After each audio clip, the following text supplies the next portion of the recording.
সম্প্রতি মুক্তি পাওয়া দুষ্ট কোকিল গানে মুগ্ধ সাকিব ভক্তরা। মিমি চক্রবর্তীর নাচে অবাক হয়েছেন সকল দর্শক। দুষ্ট কোকিল মেগাস্টার শাকিব খানের অ্যাকশনধর্মী সিনেমা তুফান, যা মুক্তির পর থেকে আয়ের দিক থেকে রেকর্ডের পর রেকর্ড গড়ে চলেছে। তুফানের ট্রেলারে দুষ্ট কোকিল ডাকের এই গানের কিছু অংশ প্রকাশ পায়, আর তাতেই নেট দুনিয়ায় উত্তাল।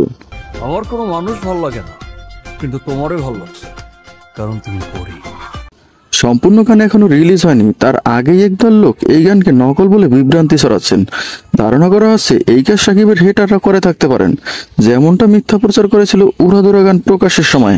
তবে সাকিব ভক্তদের ধারণা, 100 কোটি আয়ের নতুন রেকর্ড করবে তুফান মুভি। এখনো প্রতিটি শো হাউসফুল যাচ্ছে। অন্যদিকে হল থেকে বেরিয়ে সাকিব মিমি জুটিকে প্রশংসায় ভাসাচ্ছেন দর্শকরা। বন্ধুরা, ভিডিওটি কেমন লাগলো? ভালো লেগে থাকলে অবশ্যই কমেন্ট বক্সে জানাবেন। সবাই ভালো থাকবেন, সবাইকে অনেক অনেক ধন্যবাদ।